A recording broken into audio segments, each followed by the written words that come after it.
this meeting of the Village of Sleepy Hollow Board of Trustees today on April 25th, 2023 to order. We'll start with the Pledge of Allegiance.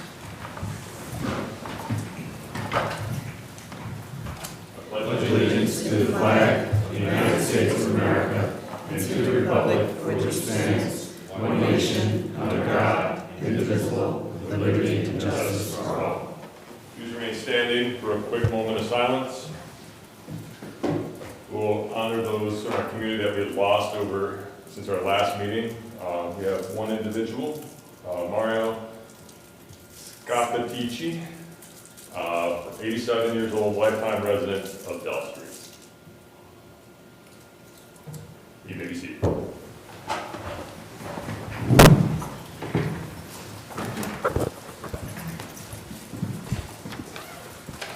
Despite living in Italy for a couple years, I still cannot pronounce anyone's last name, so I'll get back.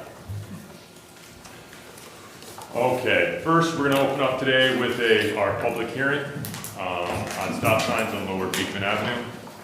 Madam Clerk. Sure. Please take notice, the Board of Trustees of the Village of Sleepy Hollow hereby schedules a public hearing to be held on Tuesday, April 25th, 2023 at 7 p.m. or shortly thereafter at Sleepy Hollow Village Hall, 28 Beekman Avenue in Sleepy Hollow, New York, 10591, to hear and consider comments from members of the public on a proposed local law amending Chapter 400 of the Code of the Village of Sleepy Hollow entitled Vehicles and Traffic concerning installation of stop signs and crosswalks on Beekman Avenue, westbound at Clinton Street and eastbound at Clinton Street. All residents and taxpayers are welcome to attend and be heard at said hearing. Village Hall is accessible to all persons with disabilities by order of the Board of Trustees, April 11th, 2023. I did not receive any correspondence, Mr. Mayor. Thank you. No written correspondence. I'm going to open the room up for feedback from the community. Anyone wish to speak on the open public notice on stop signs on Lower Beekman?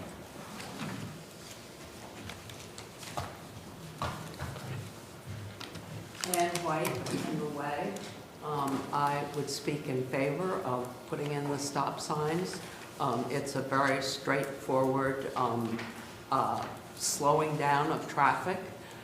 It's been looked at and it's been designed according to proper standards.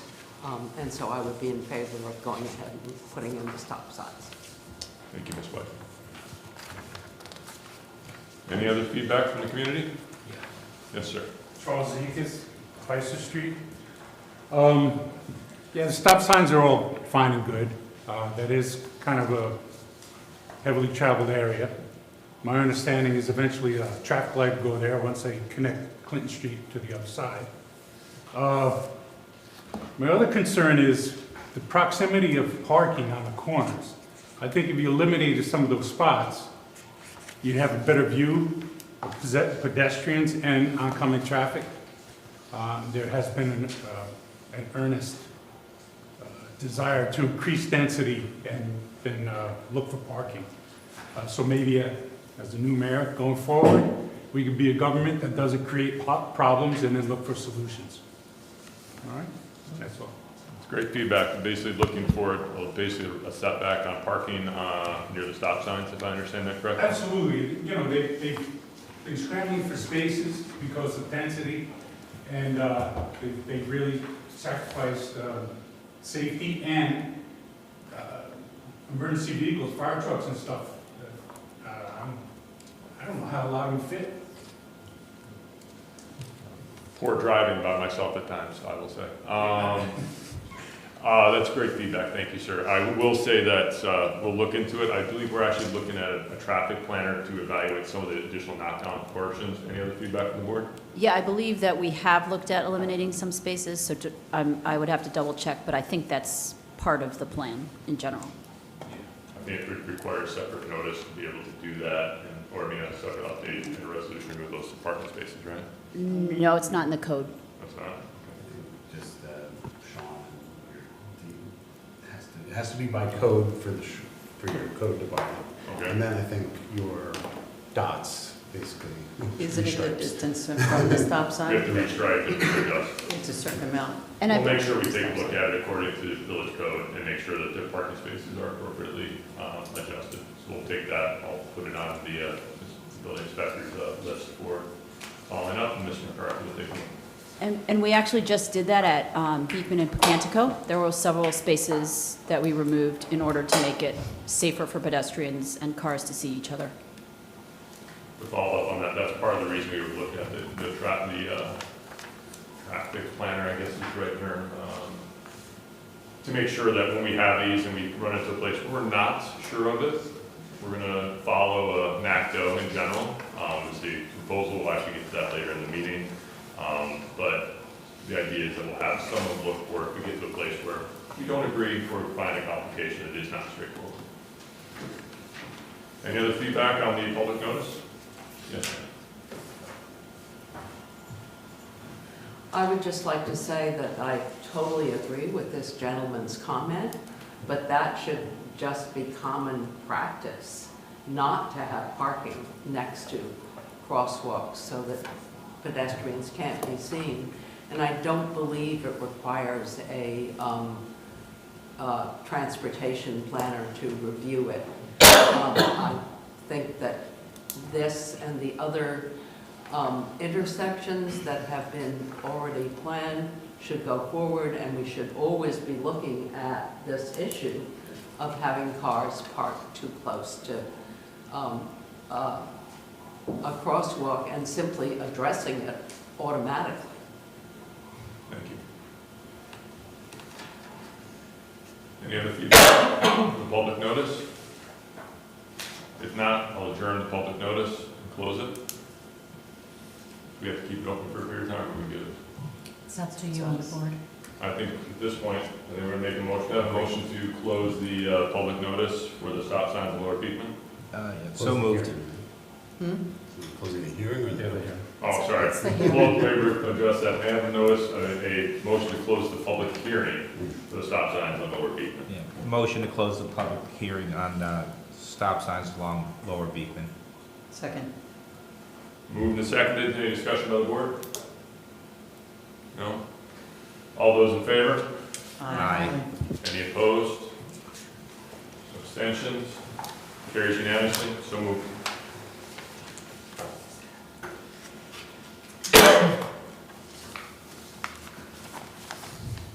Move on to the warrant. Madam Treasurer. Yes, Mr. Mayor, we have a warrant in the amount of $828,185.92. There were two items that were large. There was a night shift bill, our health insurance bill for May, in the amount of $265,480.19, and our water bill for February in the amount of $117,310.10. They both totaled $382,790.29. Thank you. Any questions, amendments, or adjustments on the warrant from the board? Motion to approve the warrant. Seconded. Moved and seconded. All those in favor, any discussion on the warrant? All those in favor? Aye. Opposed? Abstentions? Passes unanimously. So moved. Thank you.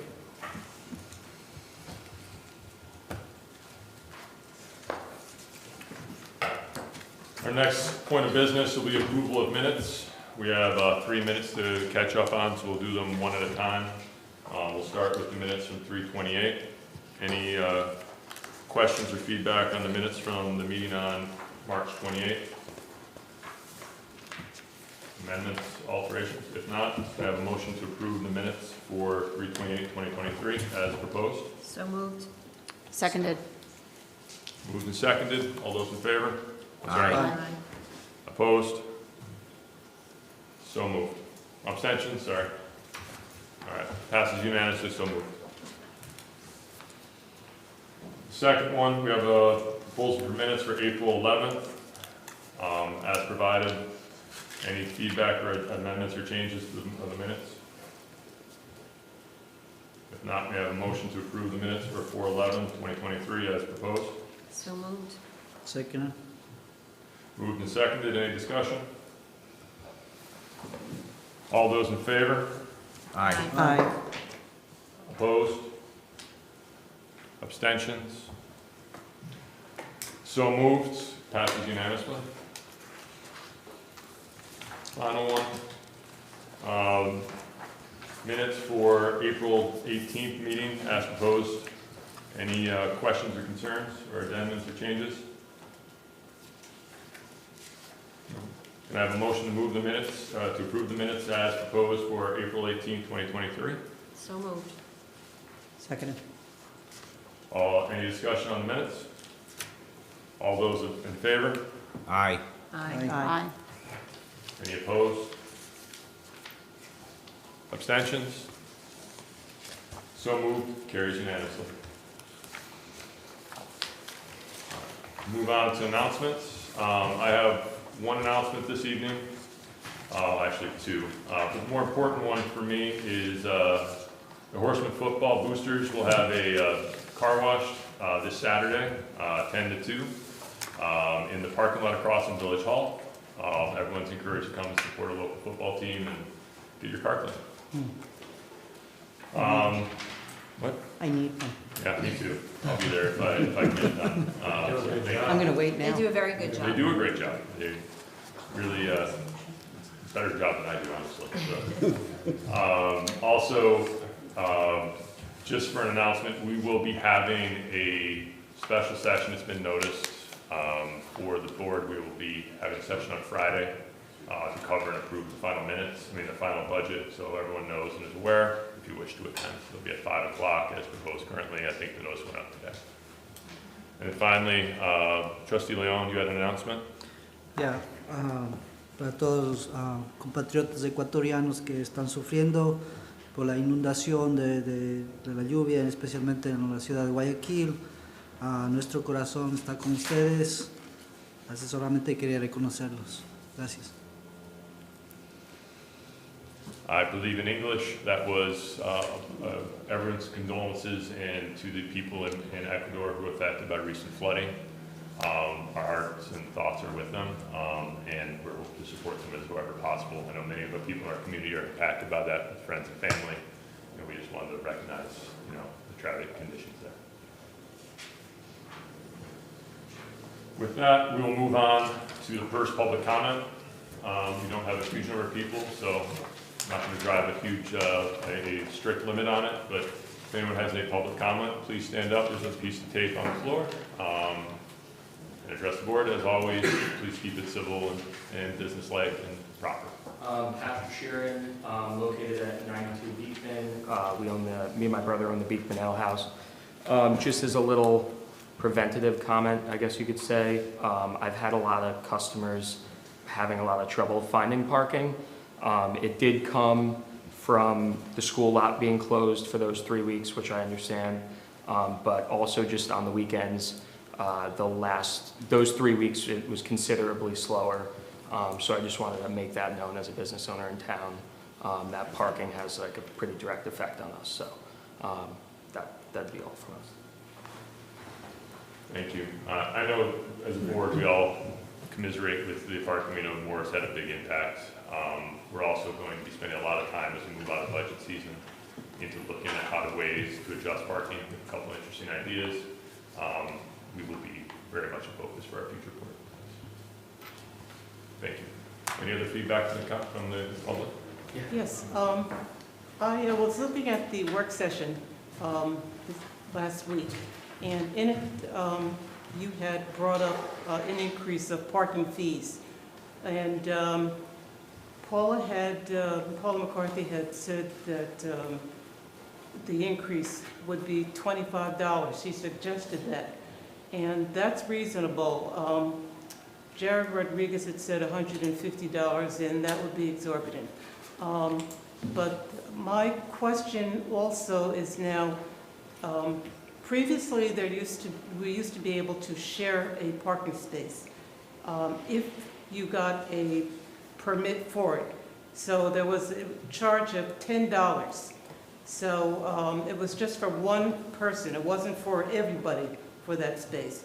I'm saying you can increase it to $25, and that way you have additional revenue. But I'm asking if you could reinstate where you could share a parking space. I'm going to defer for 1 second to our clerk on Yes. history. That is accurate.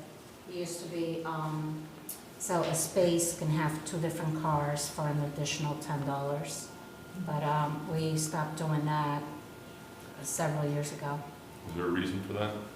I'm not sure what the reasoning was behind it at the time, but we did away with it, and it did affect some residents, We will, especially in the smaller lots. I mean, I'd have to understand the practice for it, but we appreciate the feedback. We'll definitely consider that. It's great and valuable. Thank you. I mean, I'm able to park down my driveway. It's a little difficult in the winter if there's snow. I mean, lucked out this winter. But, you know, all I'm saying is that I don't want to park my car over there and turn my back and wind up getting a ticket. So that's why I'm asking if it can be reinstated. That's all. That's great feedback. Thank you. We will consider that appropriately.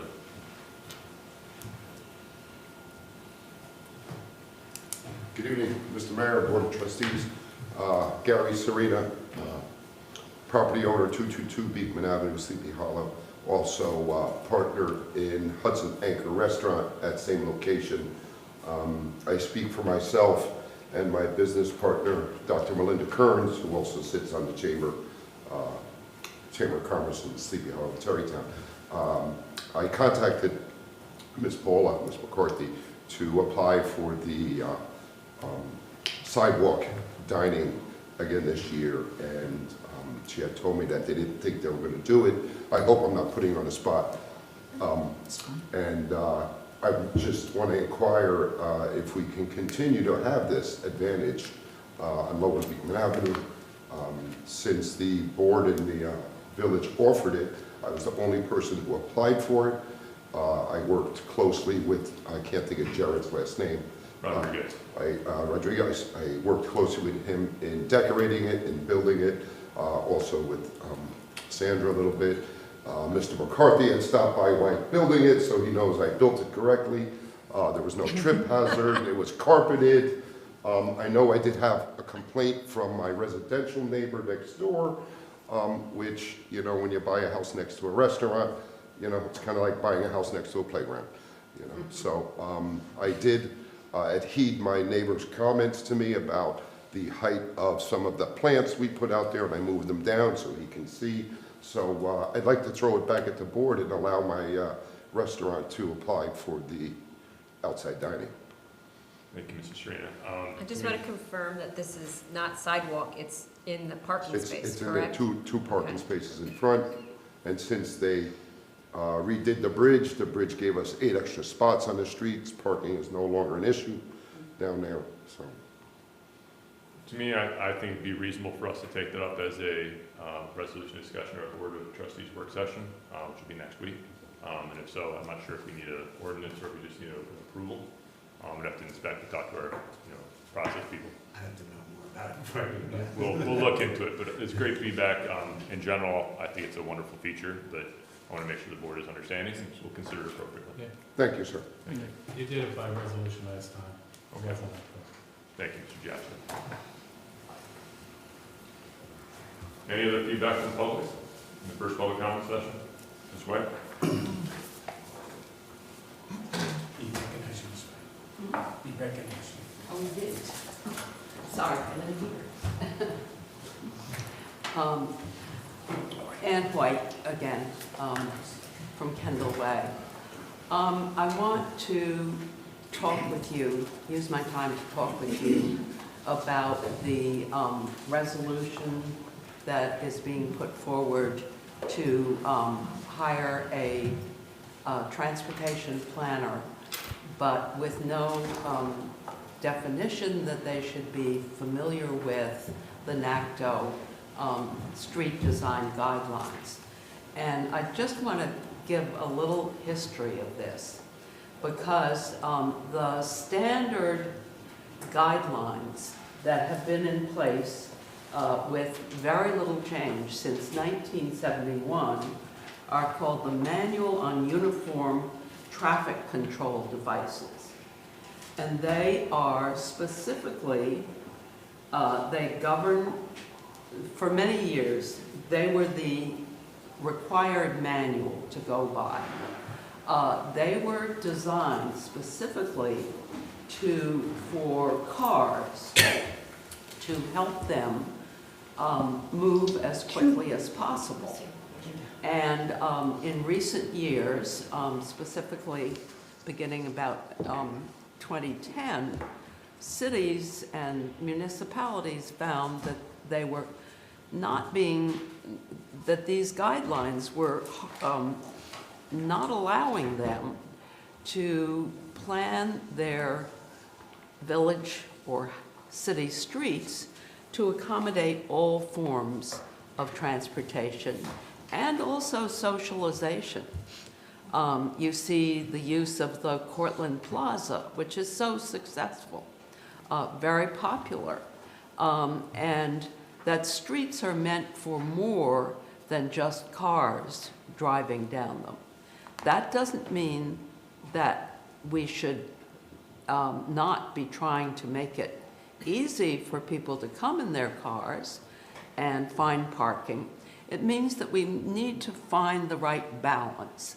Just as you've been dealing with looking at the future of the finances for the village and trying to find, and the budget in the immediate future, trying to find the right balance.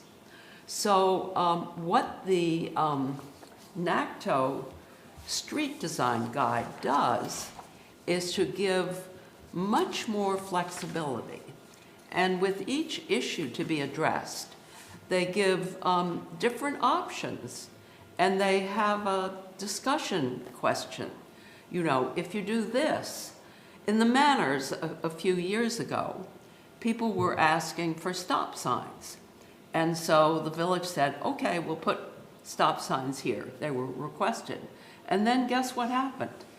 The cars went to the next street over, and suddenly you had the next street asking for stop signs. So one action provokes another, and it needs to be looked at holistically. There are also coming forward both federal and state sources of funding for complete streets processes that are designed to enable all forms of, to look at all forms of transportation, how people are connected from one place to another. I love the name Sleepy Hollow Connected, because that's what this should be about.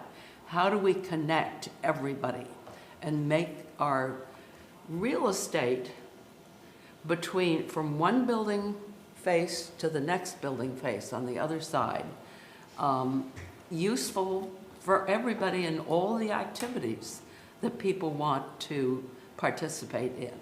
And number one, make them safe, particularly for the most vulnerable, who are the pedestrians.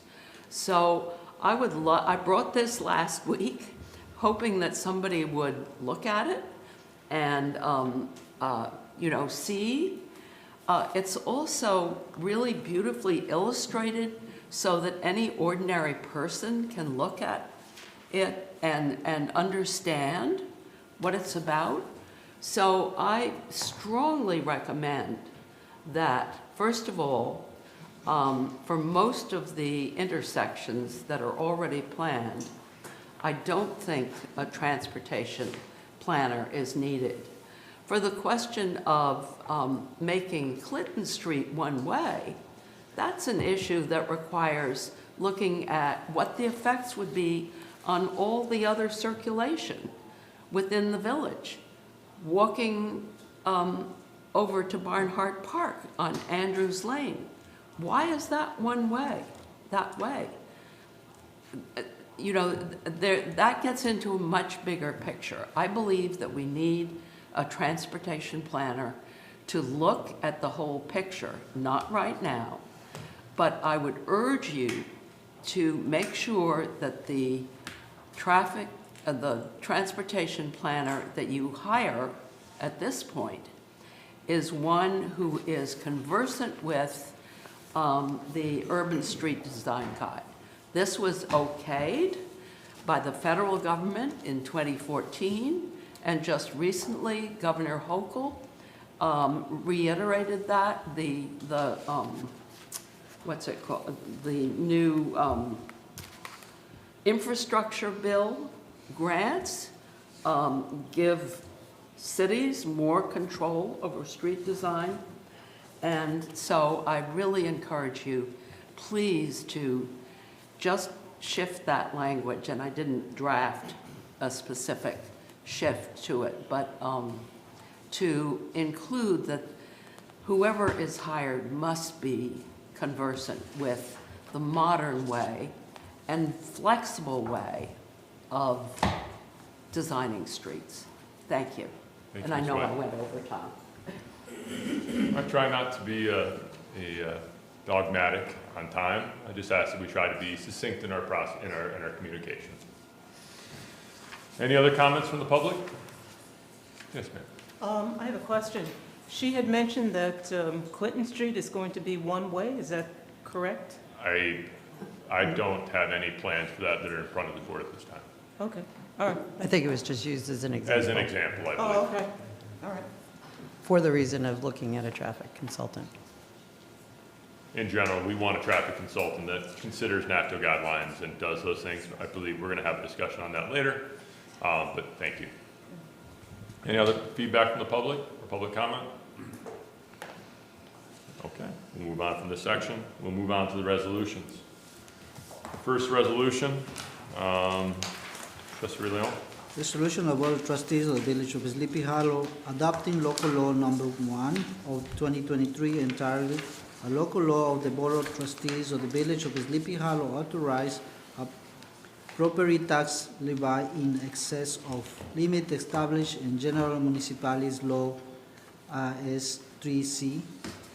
Now therefore it be resolved that the Board of Trustees has reviewed, held a public hearing, and hereby adopt local law number 1 of 2023 entitled a local law of the Board of Trustees of the Village of Sleepy Hollow authorizing the property tax levy in excess of the limit established in General Municipalities Law S3-C in the form attached.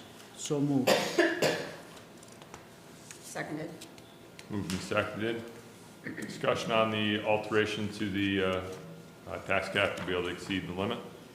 Yeah, one thing, I would just like to point out that we've voted yes to override this law, this local law, many years now.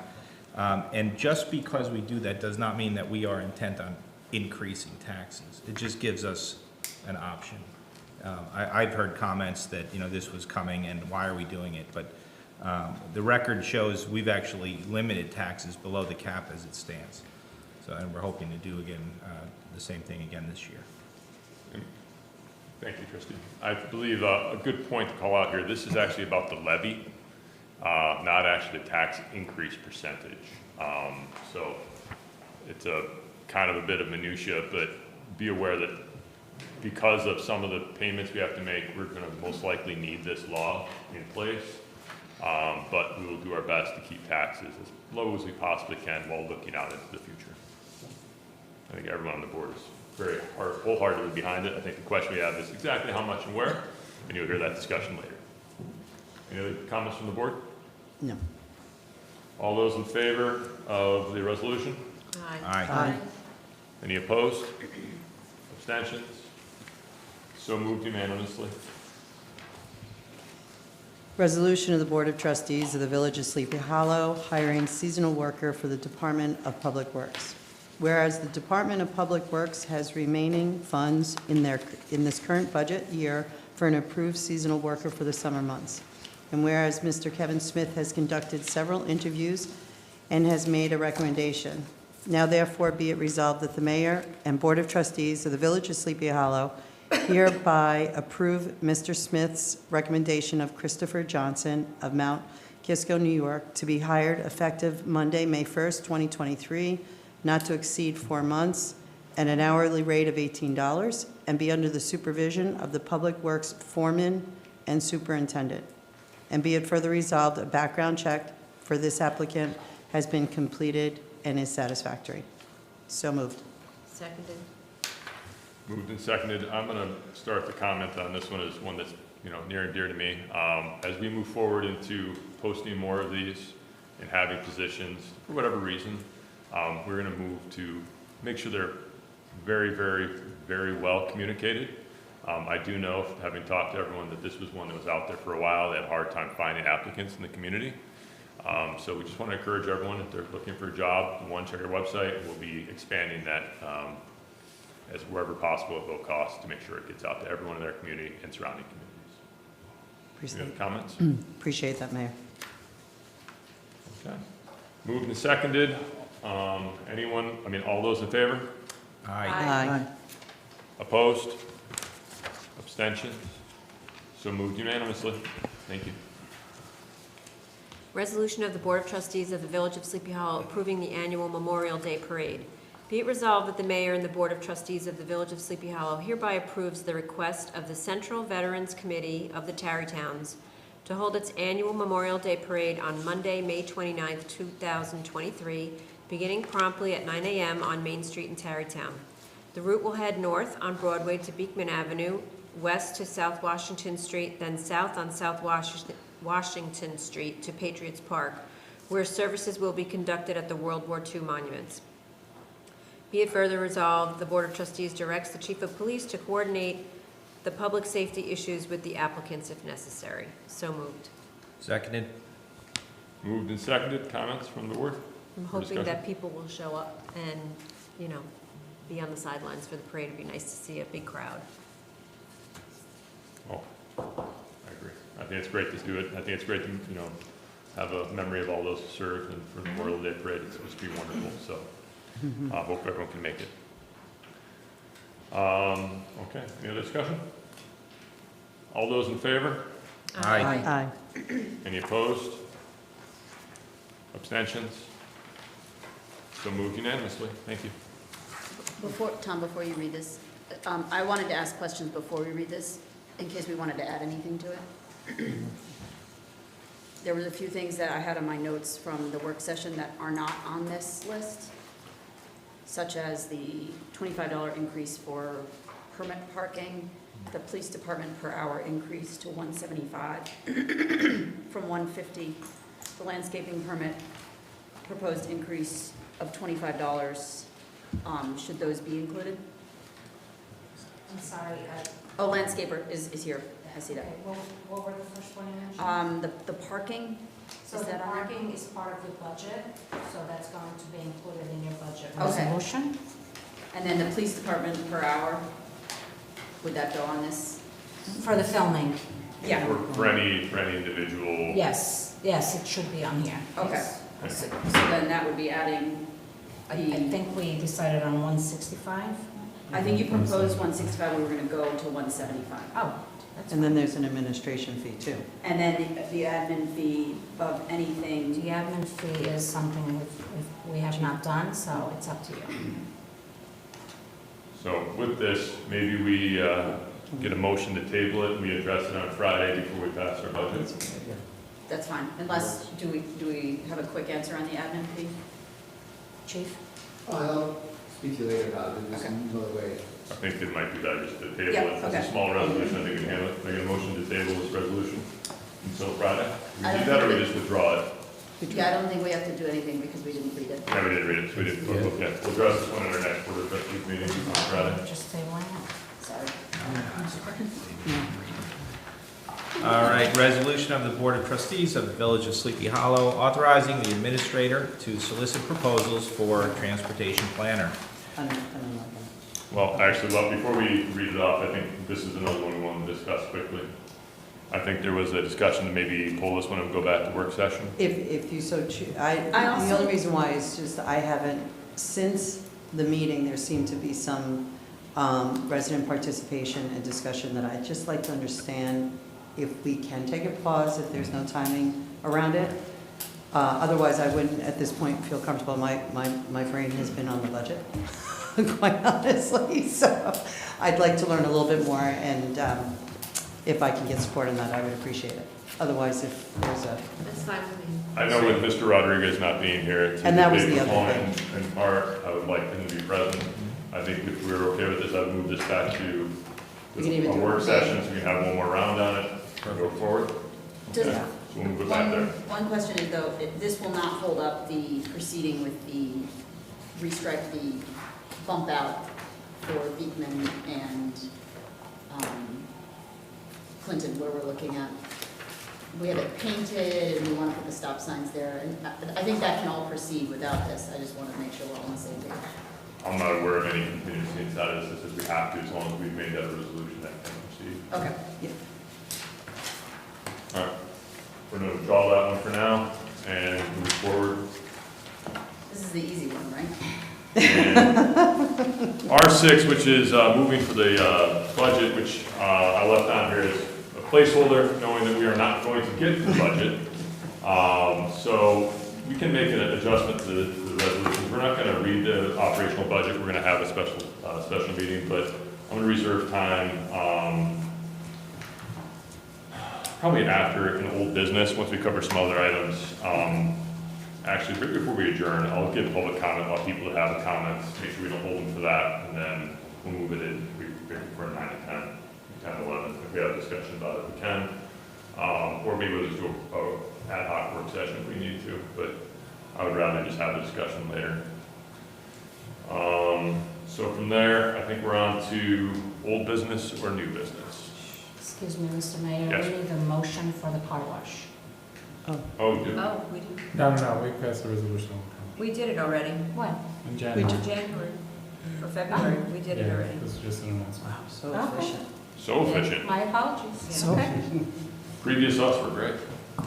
Okay, so then we'll move on to old business. I Sure. believe Trustee Sparrow. I'm going to just take the opportunity to do it from the presentation, since...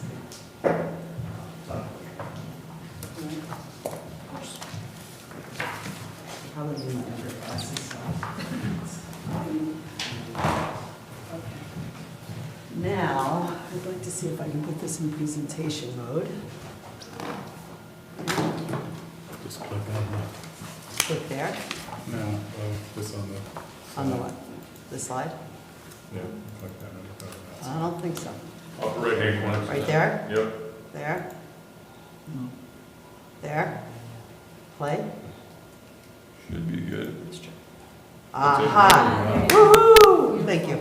I just wanted to take a quick opportunity to talk about the official newsletter. A couple of years ago, it was the Sleepy Hollow Chronicle, and we have now evolved to Sleepy Hollow Connected. And before just getting into it, I want to let you know that the committee has been together as a communications committee, thanks to Anthony and Paula, and also now that we have a communications director, we can move forward on a couple of these things. So that being said, the request is to have the first newsletter to go out in May, rather. See where my head is? All right, hold on. Okay.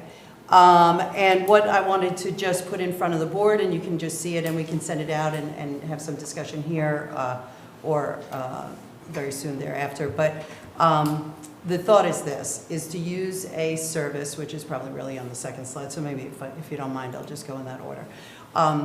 We're looking to do it through Constant Contact. And it's a service where you can have a variety of templates. You pick out a template that serves you based on the content that you're looking to distribute each month. So it is going to be dynamic. It's not static like Sleepy Hollow Connected platform, because that's going to be a permanent archive of information. Think about this as a monthly village business update and events that are occurring to notify the public. Just another touch point, if you will. So with that, we're recommending that we work with a graphic designer that was proposed by Bill, and to build that template, it's $250. You work within the framework of what's there in the constant contact, but you really need somebody to kind of help you and set it up so it's so you can easily navigate through it, okay? A monthly fee of $80 up to 5,000 email distribution, and we would have 500 at Village Hall. Okay, so it's very straightforward. It's an easy program to work with, and Bill will really be the one to facilitate the information. So the first part of it, and just going back, this would be the first for May, and please by all means, Anthony and Paula just chime in, but the first one would be the budget and, a message from the mayor, and a summary of the adopted 2023-2024 operating budget, okay? Environment, the recommendation, that's why we want to get it out in May, is the recap of Earth Day event, and it's important that each month, we have that we stay very on top of what's kind of just happened and what's coming in the future. Then the highlighted departments, so it's kind of like, your two areas of, what's going on in the month, and then you have some cadence around, department information that would be the village business, if I would call it that. The police department, so we have Police Week, which fits right into May. Department of Public Works, the yard waste collection, gas-powered leaf blowers, water meters, the antenna replacement, and food scrap program, okay? Recreation and Parks, we have the spring egg hunt recap, spring youth sports, obviously teen travel camp, senior citizens program. And then we go into the common food for common good, DeVries Park improvements, and then any other announcements. And for May, we have the EMS Week, International Firefighters for May 4th, and the most important is really to encourage subscription to the mass notification, which is through Blackboard, so that we continue to increase. So we're not going to hit the 5,000 for a while, but let me tell you, it would be a day to celebrate if we can get up to 1,000, 5,000. What do you think we have through Blackboard to connect, like 2,000? Right now? Yeah. 2539. 25, which is really a very large number if you think about it and I remember when we did a couple of blasts, it has increased. So again, just to kind of go back, taking that information, you're not looking to put a diary of information, it's visual, it's a couple of squibs about the information. By doing it this way, you can click through it and get to the content that you need, which would either bring you back to Sleepy Hollow Connected or the website. Okay? Very straightforward. But certainly take a look at, and I can just distribute the topics. Just give it a look if anything comes top of mind. I mean, this is just coming out of brainstorming sessions and the like, and it will also help us with Sleepy Hollow Connected in the projects. So can I ask a couple of quick questions? I'll see if I have an answer. No problem. One, I think it would be appropriate we can translate it into Spanish. I know that would be a bit of an investment, but let's see if we can find that. I wonder if Constant Contact does that. I don't know. I don't know either, but So if we'll not, look we into can, that. maybe we can find someone who could do it for a reasonable Sure. cost or a volunteering project. I know a couple of people who might be able to do it. Okay. I think it's reasonable. We have a large cohort of our community that Spanish is their first language. We should be communicating them as appropriate. Okay. Second, when this clicks through, does this go to, like you click on continue reading, that goes to an article on Sleepy Hollow Connected? Yes. Okay. Or our website. I would like to, at this, or some of our partner, it could go to maybe some of our third-party partners. Okay. You So know- it takes you someplace off of the email out into the. Yes, it won't be just a closed loop, I don't think, to the website and Sleepy Hollow Connected. So would there be a version of this on the website that you could get to if you? Yeah. Okay, so. Yeah, absolutely. Okay. I I'm just think you Thinking could. how it works. Yeah, I think you can put it on as a placeholder, this newsletter there. I was thinking would just for almost- your printed versions, so if you wanted to get that, the printed version would be a lighter version of it, right? Yes, You'd have to be able to get to that and maybe a QR code or something off of it, or. like do it as a PDF. Or do it as a PDF on the website so that you can click and. That's what I'm thinking, we just that's a little bit out of this scope. I don't know if it's in Constant Contact, but we can look Yeah. at that. That's I think we have some versions of PDF. That's great. Sure, Thank you for all the effort. okay. If there's any questions, we'll. Is there, so I think the topics are great. What about like every month at the same time, sending an email to all the department heads, the board, anybody else saying, do you have any submission? I just want to make sure there's constant. Yes, well, that's a great segue. That's one of the things that we had talked about, and Bill will really help to facilitate that. Okay. And what's nice about it, and I'm glad that you brought that up, is he has an editorial calendar that he's using for the website, and soon, I don't know when the website is going to get launched for Sleepy Hollow Connected. I know it's on its way in being produced. But that should all follow suit, like, so we'll pick out some things from that, so it's really just repurposing the content, and then probably adding some other things that we're not gonna, like some of the events and the village business, outside of the initiatives, if that answers your question. Yeah, that does. Okay. Would there be an option to get, like, I have an event and I am in the public and I want to include it in the newsletter?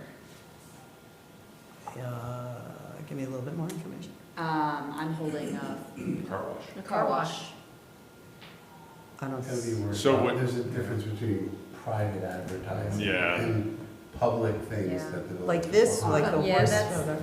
there's other calendars that are out publicly for that sort of thing, and I can't Like remember that the name video, of that. So this is Oh, video. yeah, but there's the one that Char, Yeah. there's a bunch of them. What is the I think one? in general, we should keep This this one. as It's on our website. a presentation of what we're What doing. we're doing, Burbio. okay. That Burbio It's on calendar? our website. It's on our website. Yeah, but there's that other one that Yes, Char Weagle yes. does. Yeah. We have Yes. two different ones on Yeah. our website that are specific to events aside from the village. Okay. Yeah, it's different when They're you're just right on our providing a homepage. forum as opposed to Yeah. pushing out.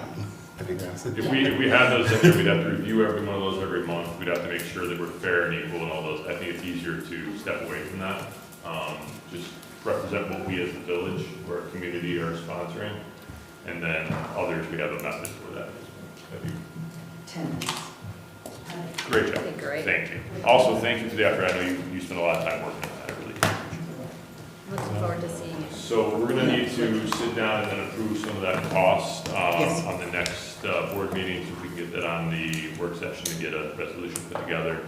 We should really get that approved relatively quickly. Maybe you could do it in a special session. We might be able to do it on Friday, actually, that'd be great, That because would that way probably we're be gonna the need best thing, to. otherwise you're not gonna get it out in time. Yes, all right, we can get a simple resolution by Friday, I think we can do that. Paula, Yes, yes. what we can do is then put a resolution together for the special session on the news. Sure. Of Yeah, course.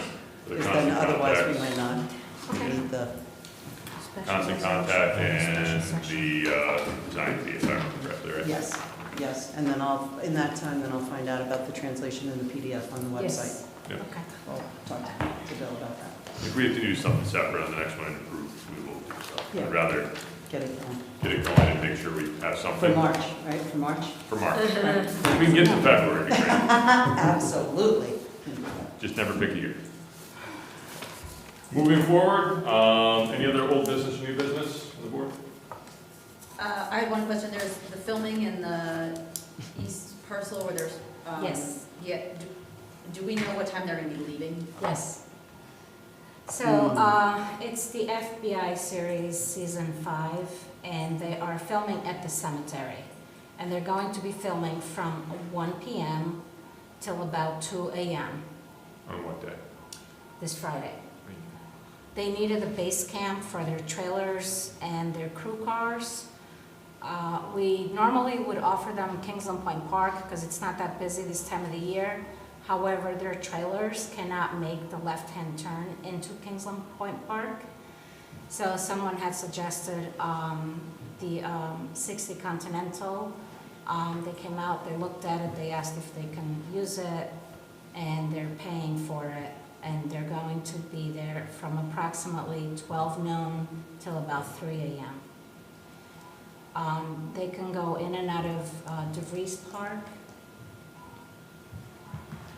because even though that's a residential area, the noise wouldn't be as much as if they went through Continental.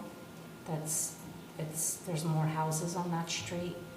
So we're gonna try to make the majority of the vehicles go in and out of DeVries Park, especially going out because it's gonna be 3 to 4 a.m. They wouldn't want to leave at like 8 AM or something? I always try to push it to a more reasonable time, but they don't work on the weekends. So Saturday morning to them is a weekend, so they want to get out of there as much as. I'm sure when they're done, they're done. They're done, Wanna they're get done, out. yeah. They're very strict about not working weekends. So, Good for them. if you go down there, you might see somebody famous. What's In that? addition to that, we will have our police officers, we'll have at least one monitoring that location. Okay? I think what I'm hearing from Trustee Connell is they could drive very slowly. Very slowly, very quietly. Very We quietly. I don't want to disturb the residents. of course. And if we hear about it, I don't want to give up the revenue to the village. I'd rather Absolutely. one is not worth the other, so Yes, there is make some sure if we revenue. hear something, let us know, and then we'll have to make some decisions about what we want. And potentially going the one way. The wrong direction. That's The not, trailer. that's not allowed. But they'd have to have police escort. Yes, absolutely. At 3 AM? Yes. That's With why silence. we're trying to divert them to go out of DeVries right onto Monroe, right out to Route 9. Okay? Any other business? All right, we'll move on to communications, petitions, and requests. Madam Clerk. So I do have several communications. We received a communication from Mr. Monroe on New Broadway regarding his ongoing concerns about the intersection of Route 9 and 448. I believe part of his concern is regarding the placement of the crossing guard at that location. Correct. I've spoken with Chief Boetti, and that is determined cooperatively between the school districts and our police departments during the summer of every year. So we'll take that under consideration when they request that next year. But I believe that, I don't want to speak on behalf of anyone, but we'll actually ask that they consider where they place those crossing guards in the future. Okay. We also received communications from Dan Conversor of Maple Street regarding the traffic engineering consultant. And he expressed some of his ideas and suggestions. I believe you have that in front of you, correct?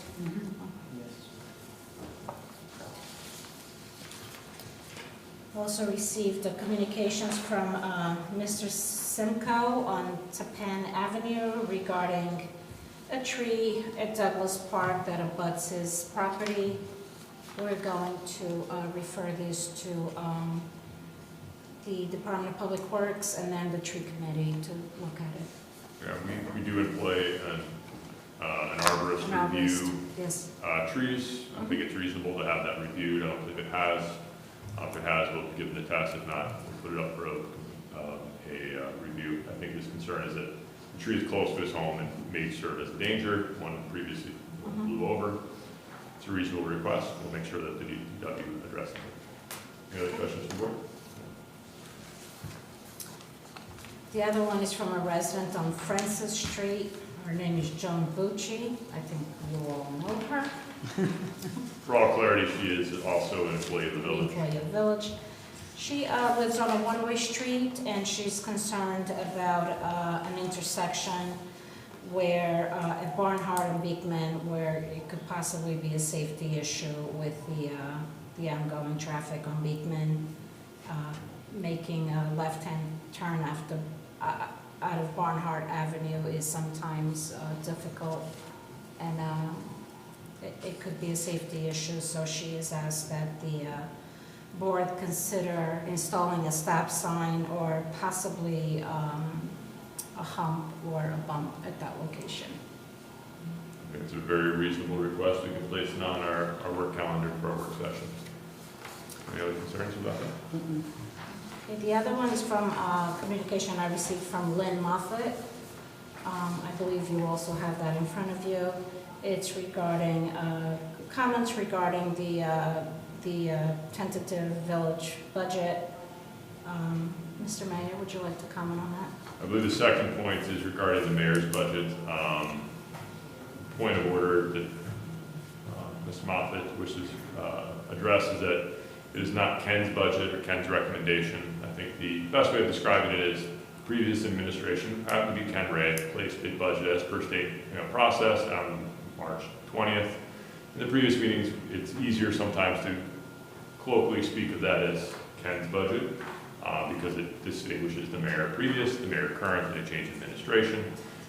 Just not to apply any blame or anything else. We are just trying to be clear about it. We have worked diligently as a board and taken the initial starts to get to a place where we'll discuss in a moment on the budget. So we appreciate the feedback. Thank you. That is all I have. Thank you. Did we address the community wardrobe item? I did not. I'm sorry, I don't have that in front of me. There's a community wardrobe. We'll join up for the Portsmouth PTA and the CP Hollow new homes are closed. They're located at 222 North Washington, and we'll attach this to the piece so you can get to their sign up and go view. Their upcoming shopping days are April 27th, 28th, 29th, and 30th. It's both in English and in Spanish. A good opportunity for our village. With that, we're going to move into the budget, but I wanted to ask a question. If anyone had any comments, I don't want, our discussion of the budget may take an exceedingly short time, it may not, but hope we can get through it relatively quickly, put a lot of time in between. But I want to open it up for a second. If anyone has any comments, I'll actually do a third session after the budget in case anyone has any points there. I want to make sure everyone can have that feedback on our budget process and feel like they are. Yes, Ms. Webb. First of all, bravo on the quick putting together of the newsletter template. I'm really excited about that. Thank you. And then I wanted just quickly to say that I put together a illustrated list of the 5-6 intersections that have been designed to go forward, and they're all just paint for the crosswalks and paint for the bump outs and planters. So there's nothing that is expensive or needs to be or can't be changed, and part of the purpose is to see how it works. And so I really encourage you to just move forward with those, and the season is limited, as you know. So I made copies of this for the trustees. Thank you. And then finally, I would encourage, and thank you for having another discussion session about this whole issue. One of the things that I would like to encourage you to do before that session is to read the current Complete Streets policy of the village, which was passed in May 2016. And one of our work groups is going to be working on looking at that and seeing how it should be updated. And one of the things that we were anticipating was to make the NACTO guide the standard by which we operate.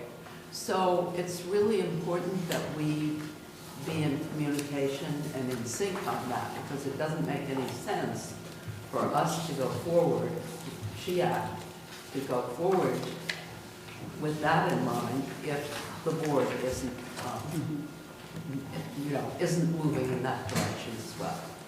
I think that's part of the reason we tabled decided Yeah. to withdraw the resolution for tonight. So we can have that discussion as a board, and sure everyone. But I wanted you to include this and recognize that we're working on this. And thank you for that. It was actually brought up previously as well, so that is another reason that we didn't mention. Thank you. Any other comments from the public? Yeah, being that we're not on the budget topic, getting to Ms. Bucci's request for a stop sign or bump, that's only about 70 feet from Clinton Street, so I think that would be a little not appropriate. I know that area on Barnhart does have a fire hydrant, And there's not supposed to be parking there, but maybe a little more enforcement on those conditions, because the locals don't always abide by the rules. Thank you, sir. I'll make sure that the chief of lady is aware of your concern. Yeah, he knows. Okay, with that, we're gonna move into the budget, unless I've missed anybody. So in front of you, and anyone else, what we did is we worked together to create an itemized list of alterations to the budget. So it's just a nice little Excel sheet that lists what we're currently spending by line item, by page, by the current proposed amount that was in the mayoral budget, to what we believe that number should be. So for example, mayoral office supplies, line 3 on page 6, it was $500. We haven't used that, make it $200. All those alterations together add up from a spending point of view to $544,710 in reduced spending by the village for the proposed fiscal year upcoming. Additionally, we looked at the revenues. I asked our treasurer to, look deep and find what we can find and see where we can find money. We found money inside of sales tax revenue a little bit, some fees, permits, and other places where we've been trending a little above where we had originally estimated. We've had better data to do that. We found another $200,000 in incremental revenue we believe is reasonably achievable. Put together, that is around $744,000 in reduction to our overall budget. From that, before I move into the next steps, I want to say, hey, any questions, discussion from the board regarding any of the items on here? I know it's a little late, but we'll also discuss them. Yeah, Mayor, 2 quick questions, I guess. Number 1 on the bigger item. I thought we agreed on some water fee adjustments. We did. I did not address, this is for the general fund. I did not address in this water fund adjustments. I believe our treasurer will need to include that inside the revenue side for the water. But in general, the water fund is intended to be self-sustaining. It shouldn't impact our general fund, which is the one that I think are our major. Okay. It doesn't, that would impact the bottom line the taxes, no? It really wouldn't, because the general fund is what drives the tax increase, not the water fund. Sometimes the water fund will take partial payments to employees or somebody who's splitting duties or doing something that benefits, so that's where you would have that interplay. Right, actually, the water fund does do an interfund transfer to the general fund. So if there was extra, it could offset a little bit of the general fund. So you could find some play there, but it really shouldn't. Fair enough. All right. My other point, I'm not going to quibble on it, but I am opposed to providing any funding to TASH. I love TASH, don't get me wrong, but why don't we fund the coffee shop? Why don't we fund J&G? Why don't we fund the bookstore?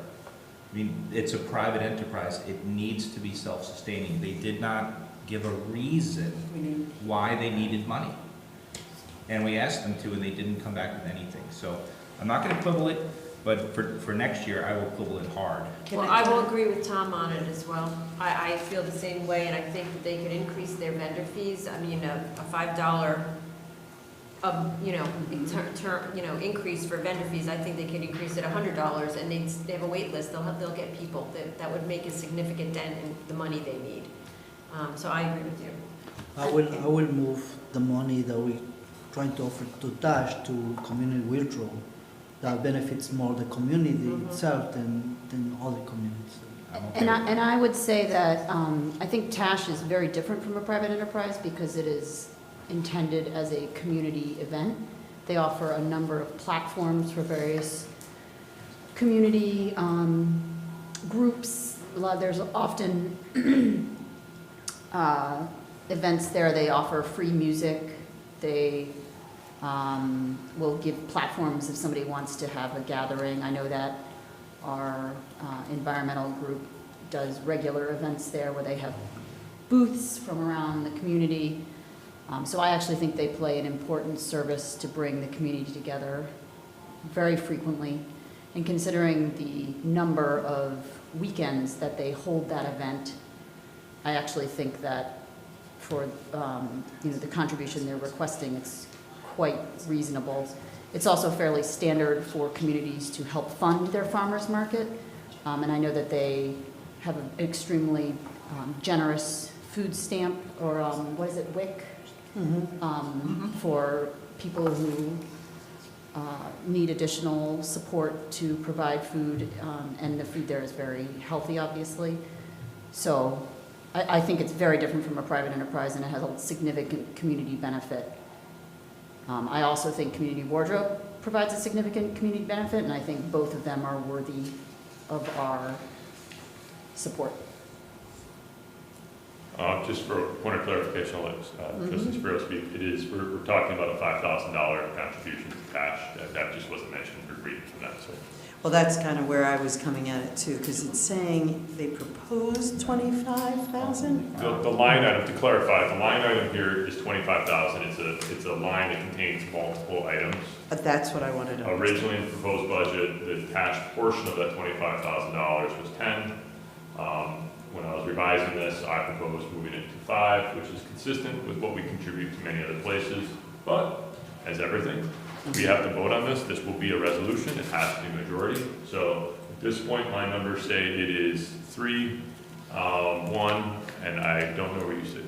Well, now that at least I understand that it's 5, not 20, because that's where I kind of got thrown back a little bit on that. That's fine. I just looking at it high level, but it was really important in that work session that they come back to us with some information, because as it was even brought forth from them, was that they hadn't ever met with us. So I just would, if there was earnest for the money, like that there would be, I just would like that. And I still think that I would like to give that opportunity and ask Anthony if we can just ask them to bring that forward. We didn't see their budget of how they spent over the past couple of years. I mean, both Tom and I specifically asked that of Previous years. Yeah, because the thing is, I think if we're looking at this, and I agree with Denise, they should be asking for more money. So I want to understand what that money is going to. I'm not saying we don't support it, but give us insight to that. And then to be a partner with them, I think we need to have more understanding of their budget. And it's a really quick turnaround time to expect that from never seeing a presentation from them.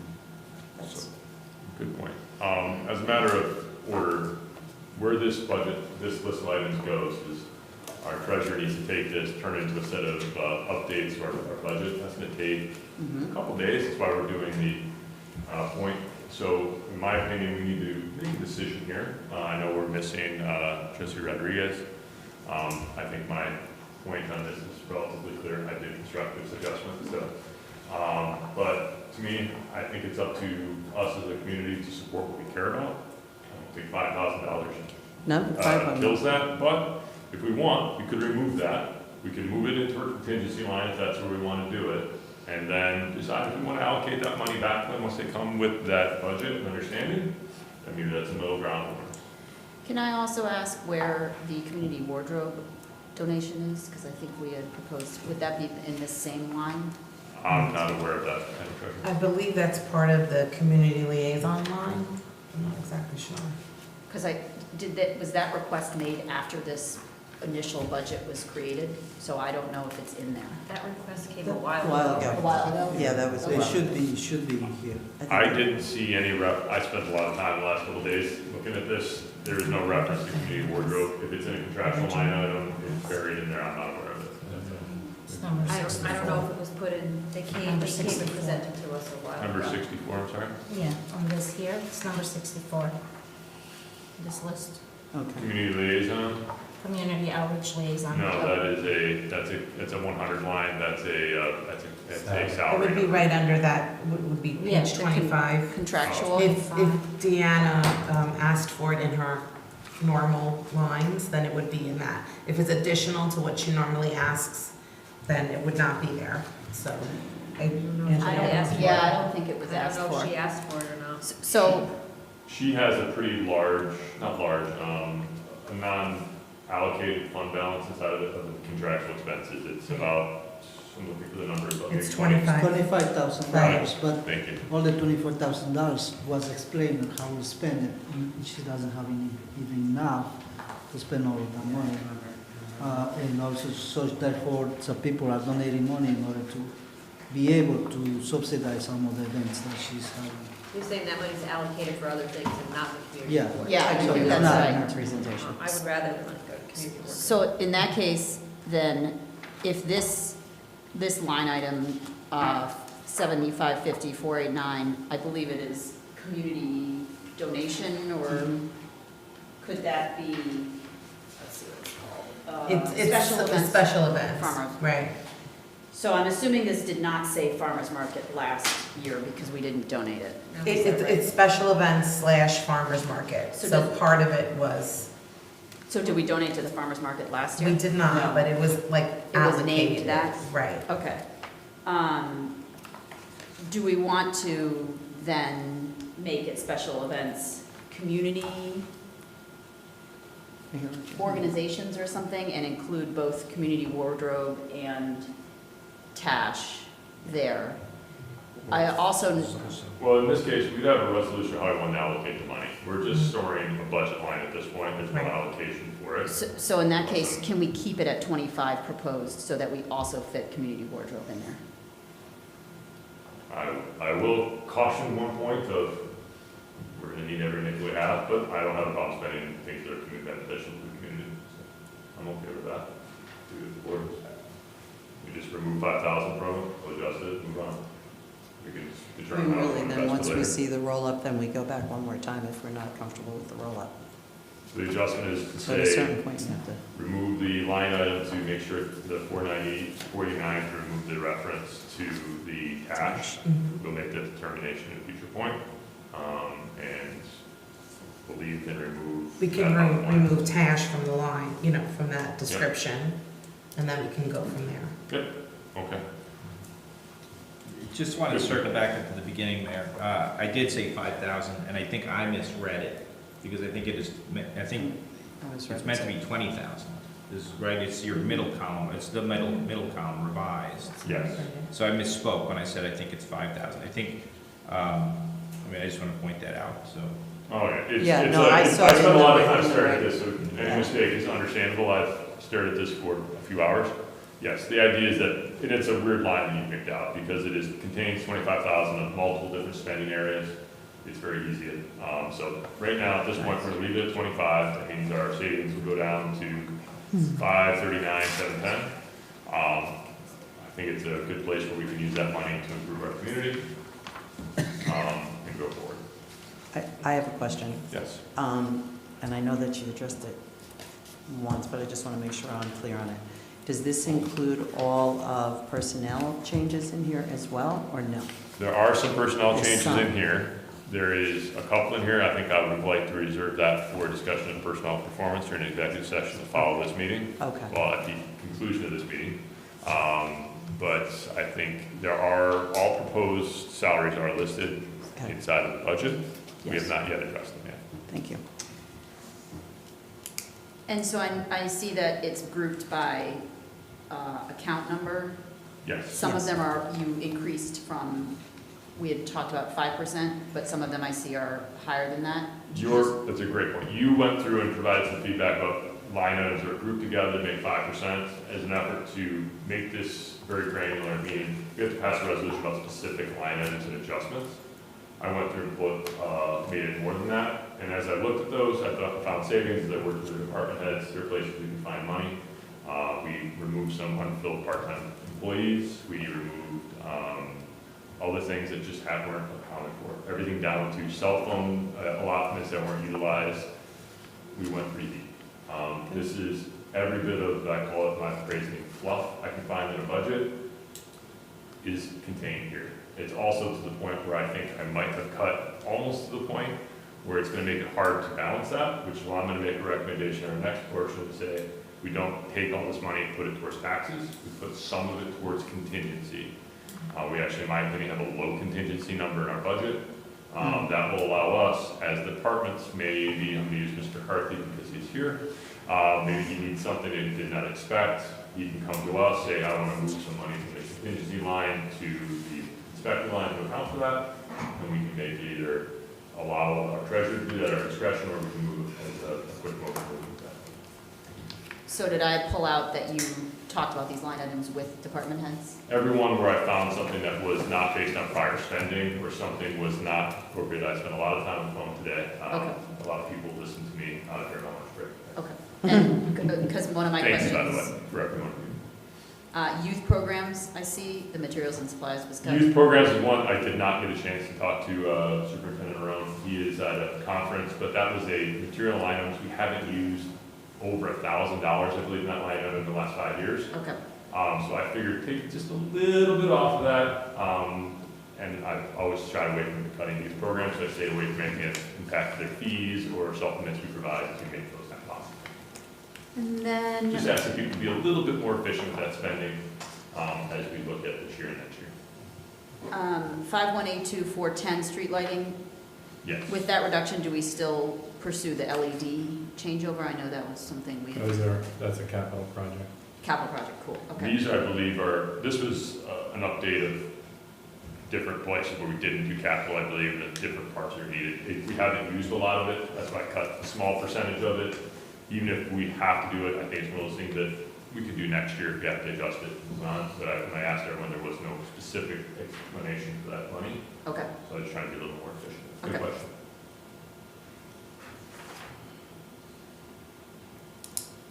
I know you all did not get a lot of time with this, so what we're going to do is, if you're okay with it, we're going to take this, have Sarah, our treasurer, take this forward and put it into the resolutions we need for the next piece. What we do need to determine, if we move the other page that I gave you, is how we want to move that money, and that's what I was talking about. So I'm going to give a summary for those at home. If we take that, this is all based on the 744, no adjustment to that 5,000, it doesn't move it very much. All that money, we can apply it to lowering our taxes. That will move our proposed taxes from about 5.something% in the tentative budget to 0.647% increase for homestead and a negative 6.99% for non-homestead. In 1 second, take a second to understand why one is going up a little bit, one is going down. That is the nature of something I've spent a lot of time asking. Homestead and non-homestead are separate. They have an allotment that is set each year. You can move a little bit one way or the other, but for this year that was already done. What that means is we have had a lot more value come out of the non-homestead section as we develop different areas. Hence, they have a larger pie to spread that cost across. So basically, they have lower taxes because there's more people covering that amount. I will say that the tax rate for non-homestead is about 2.5 times higher than the homestead. So I think it's a place where we can actually give our business owners a break and allow them to breathe a little bit and they earn it. That also, if I can, Yes. just for clarification, so that is commercial? That is commercial. And Edge would also, parts No, of? Any Edge parts of? is None of? For family and more. For family and Four up. family and more. Apartment building with. Okay, so that's where it is. Yes, Okay, commercial so- property, any commercial square footage, any apartments over 4 family, rentals like that. So I'm going to use 2 Maxwell Place, which is the North Light, as an example. That would be a non-homestead property. That's the one, that's Edge. And that's probably one of the Isn't that ones. Edge though? Yes. That is Okay, Edge. that's what I meant, like, so there is a component of Edge that is in there. So is that is that a big contributor? Yes, it Yes. is. That is a very large property. It came out of the books last year. Okay, that's why Thank it you. is, because the year prior, it was, the delta wasn't as significant. Now, we do have many people who live in brownstones and other areas, and those would be homestead tax rates. Got it. And so this is essentially the balance between what our fund balance is, or kind of saving rainy day fund versus. I did not address that yet. So if we take all that 744,000 and move it to taxes, that would be our tax increase. One of the things we have an issue with, though, is we cut a little very deeply. Anyone who comes in and takes out $750,000 out of a relatively small budget, which is mostly covered by people, healthcare, interest, and those things, we went pretty aggressively. My recommendation would be is to move some of that money into a contingency fund, okay? So we take two options for the board to consider. We have any number of options realistically, but if we take $600,000 and use that to bring down the cost of the tax rate, meaning we remove that from our budget, and take $144,000 and move that into our contingency. What that will do is if we don't spend that money, it will increase our general fund balance at the end of the year. We can use that for other things in the future, like interest and other parts. What that will do is move our tax rate for homestead to 1.58% increase and our non-homestead to minus 6.12% increase. We go one more level beyond that, there's a typo on the sheet. I'd say we take $500,000, $500,000, and remove that from our budget, but move $244,000 to contingency. We would then have a homestead tax rate of 2.23% and a non-homestead rate of minus 5.52%. Every 100,000 you move from there is about 0.75%. So question for you, what is, and I'm looking for the paper, what is now the final count on what we're taking from the fund balance? The fund balance in the first one is unaffected. Okay, we are literally taking all $744,000 and moving it and bring down taxes. Got it. If we don't do that for this, if we don't use any of the other ones, it would reduce our fund balance transfer by $144,000, and in the second case, $244,000. But we are using it. But if we don't use it, meaning it's a contingency fund. So if we for no reason throughout the year, we nailed our budget right on, no utilities go over, no cars crash into, no one crashes the ladder into somewhere else, we're good to go. Yeah, So I don't know if I'm asking the question correctly. No, I think right now the proposed is to take 3.6 million. That's what I fund wanted to make balance. sure, so And we're our- still sitting at that number. And our current fund balance is 4.7 million. So if we take this full amount, we will be down to 1.1 million. That's what, accurate. And that seems that, extremely problematic, because then next year, we don't have anything to draw on. We would be 2.5 million under, and then tax rates would be, I mean, what would that be? That would be like double digits. It would be a very large tax increase due to incoming interest, home payments, debt servicing.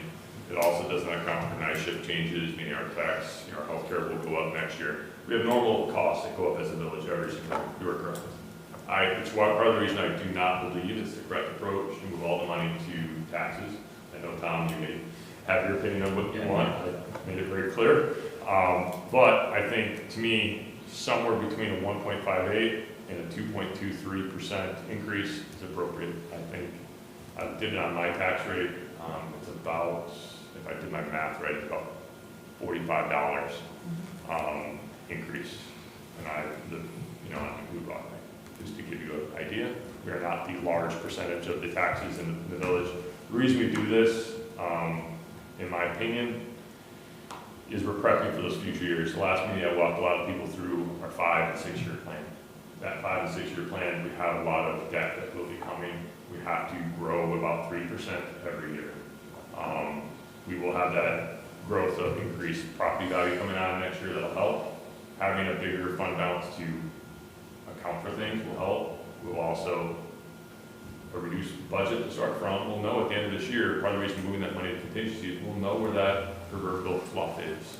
We'll know if we needed money over here, or if maybe we cut too closely on utilities or whatever else that is. That's the plan with this, is to take some of the money off the table and understand where the true spending that's needed to keep an active and positive influence of the village in place without removing services we needed more. With that does include what we'll have to talk about the next meeting, which is increases the cost of sanitation. We have not raised in 2017.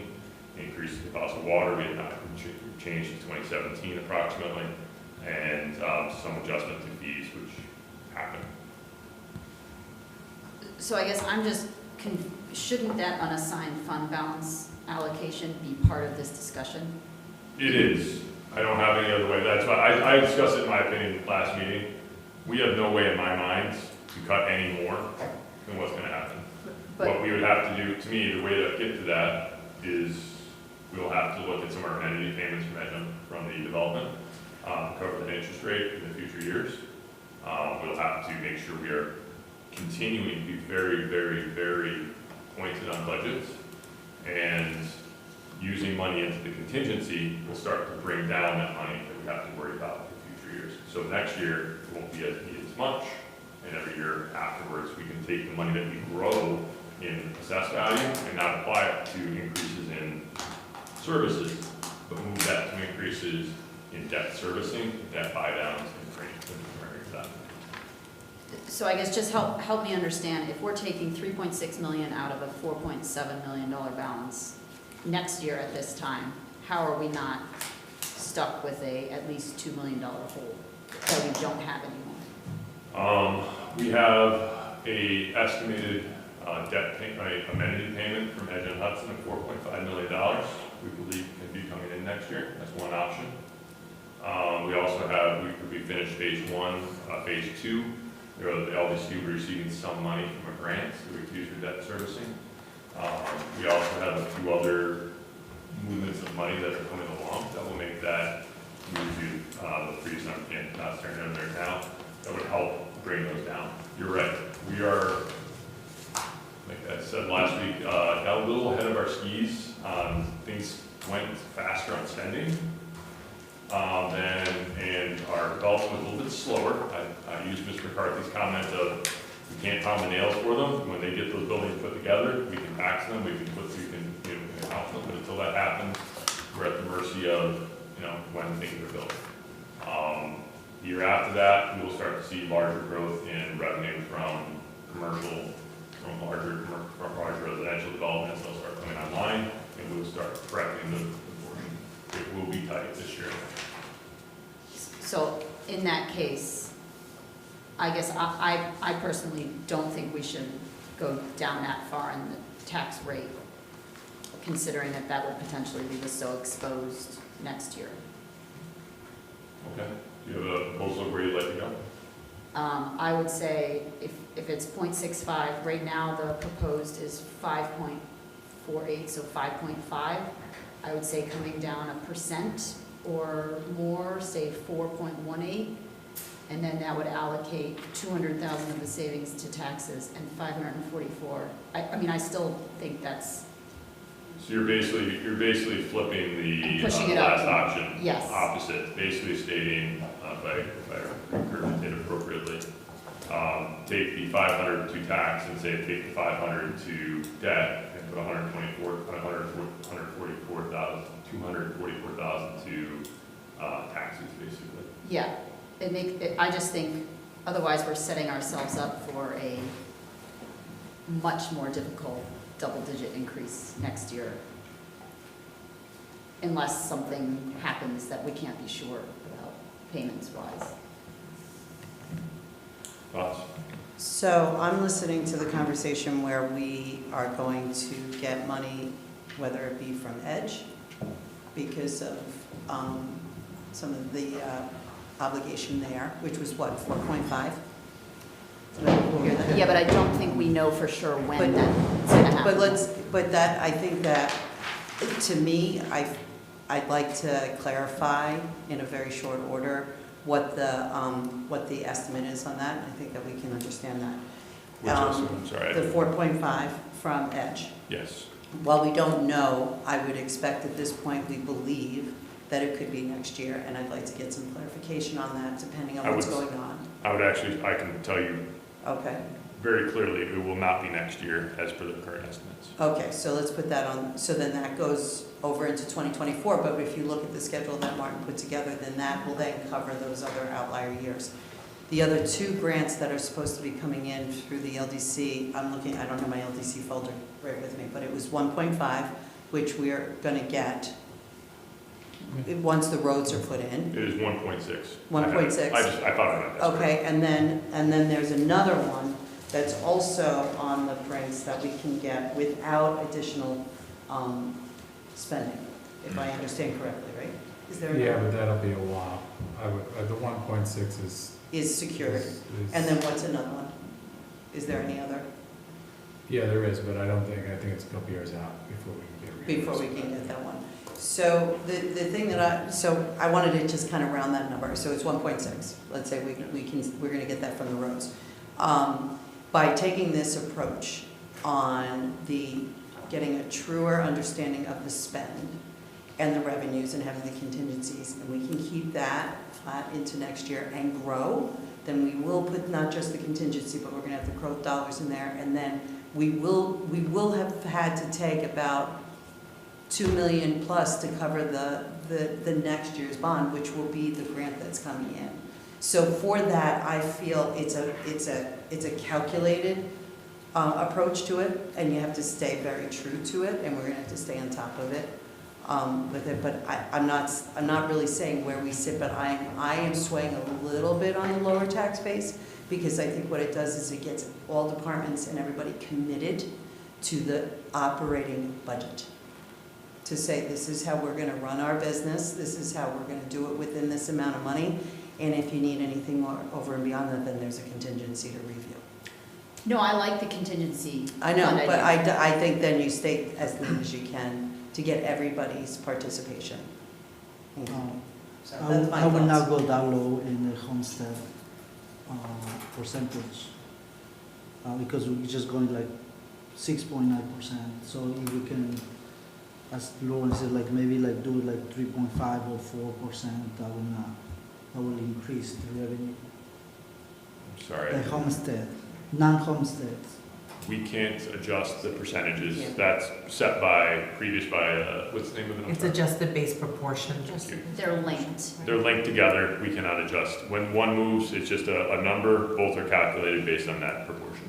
And we are getting the taxes, it's just that it's on now in a larger pool, so it's They the move tax. simultaneously. Yeah, we get the same amount of money from both sides based on the proportion. It's just because they have more people to spread it over, their numbers will go down.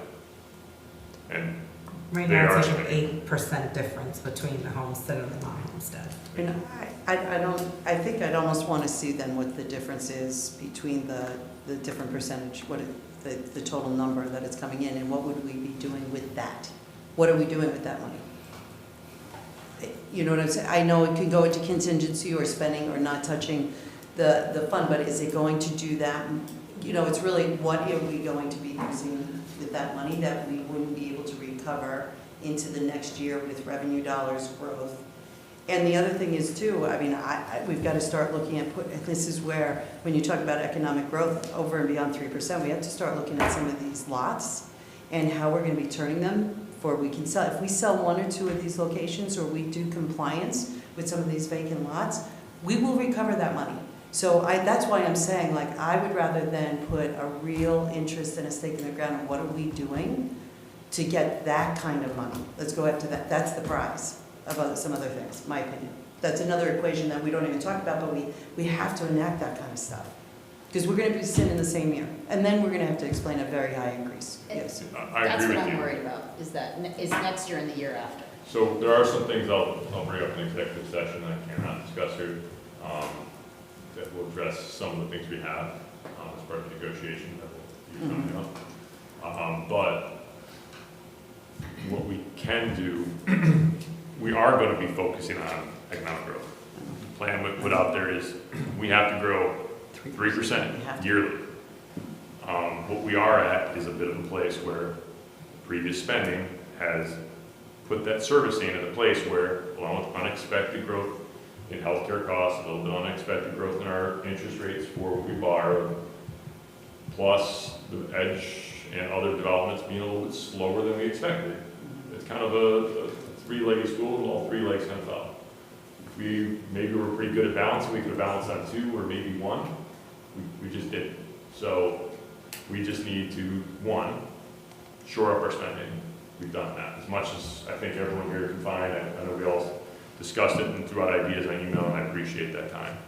I think at this point, I'm not arguing that we should be putting money into contingency. The question I have in front of you is, what do we find palatable? I put a couple ideas that I think are in a reasonable place, but I'm open to the board. We don't have to have an answer here, but we need to discuss this in public. We need to be able to have this as a civil discourse of what is the next step. Right now, we're sitting at between my general proportion of about a 2%, 2.5%, and Lauren estimated, call it I mean, I think the high range is what's in there now, 5.5. 5.5 is what's in the budget. On this sheet, the extra one is the buy downs if we move money back and forth.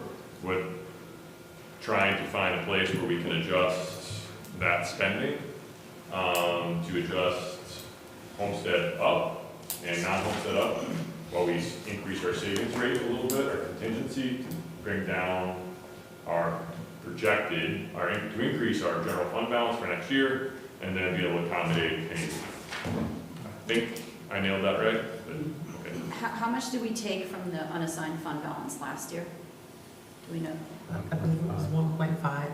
Okay, so, We didn't use that, we just allocated it. We used Yeah. about 500,000. The problem is we allocated it, so even though we only used 500, the budget's looking for that 1.5. So you're still feeling that effect. okay, looking for it. Well, that's part of the thing, is every time you use the general fund balance to balance your budget, the next year. It's still looking for that. Next year, it's gonna look for the 3.6. Exactly. That's what I'm. Right, even though we only used 500, because you allocated it, you didn't use taxes for it, it's still looking for that. So although we didn't use it and we only used 500, it's still looking for that 1.5, so. But at a basic level, the general fund balance is money that was paid in taxes and not used. Or revenue that was. It was collected revenue. over the years. Or Right, extra revenue that came in is that we didn't sitting on the books. anticipate, expenses we didn't Yeah. spend. I mean, It's like I- savings over how long, years? 10 Right, but years? It we're was not. years, yes.